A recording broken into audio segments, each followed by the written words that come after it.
Be on your guard. With a new console incoming, Capcom have ensured they have something to show off on it. Earlier this week, they dropped a new patch, PR sheet, and menu names for Dragons Dogma 2, and I was keen to test it out across PS5, PC. Now, starting with PS5, the high mode, as it used to be called, the single mode PS5 and Series X launched with, in fact, offers Ray Trace GI and Signed Distance Field AO using RE Engine's interlaced 3840 by 2160 checkerboard-like mode, which benefits from the ID buffer hardware from the Pro and is supported on PS5, which had far superior image quality than the other Xbox consoles, again as I covered in my IGN review.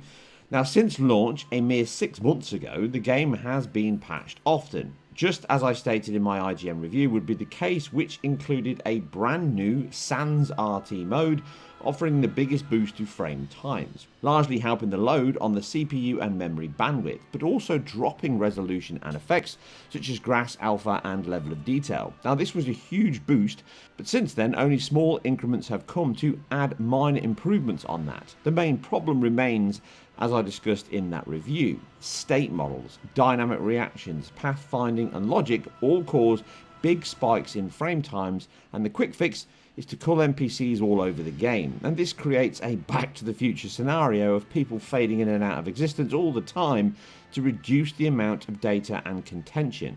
Now, ray tracing is a big CPU burden as well as GPU, hence why the low settings can boost frame rates by some 35% on PlayStation 5 and Series X. Now, the latest patch, 2.03, from the previous 2.02 you see here, that dropped on the 17th of October this week, came with a new guide on expected rates and resolutions, along with a new menu name. Low now becomes prioritized performance, and the old high is now prioritized graphics, and almost certainly are built for the PS5 Pro update. Dynamic resolution scaling may now be a factor here also to help edge cases, but in reality, the game is often fully GPU or CPU bound in that high graphics mode, or both, and then more often CPU bound in the low performance mode when in towns or hubs.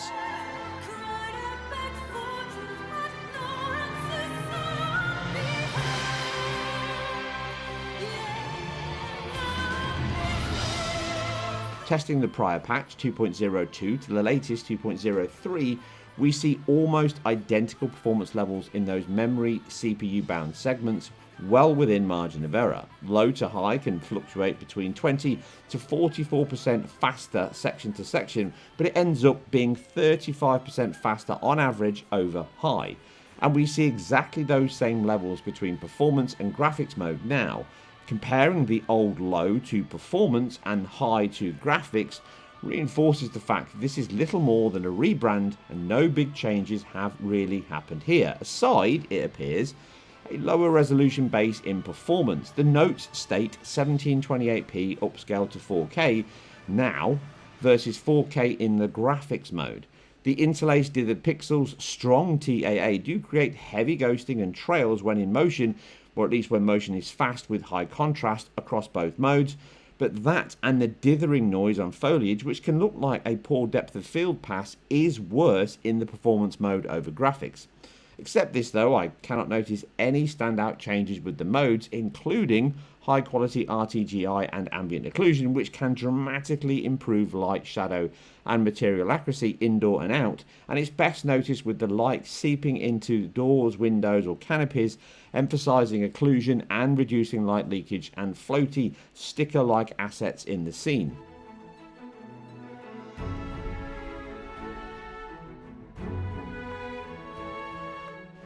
Now, we also have some PS5 Pro conversations to have here.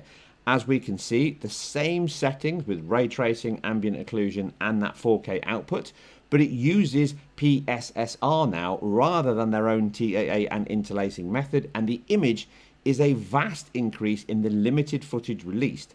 Now, I am showing footage from the preview B-roll released on many sites, but I have actually seen and got access to the full quality footage, but I can't show it here.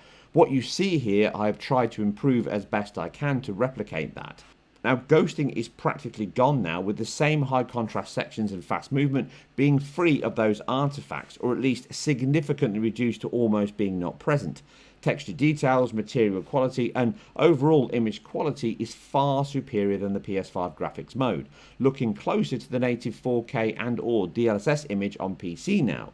Again, limited footage means I cannot be 100% certain, but the global illumination looks similar to the same settings as before, but motion blur looks less aggressive than PlayStation 5, with increased shutter speed giving a lighter blur on per object and camera motion. Again, it might be due to the faster frame rates as well, but this is a post effect that can be impacted by TAA and reconstruction methods depending on where in the render pipeline it is processed. But what we have from this early footage, assuming it uses the same patch, is a like-for-like example of PS5 to PS5 Pro and PC with superior image quality and performance, which is also impacted by the CPU.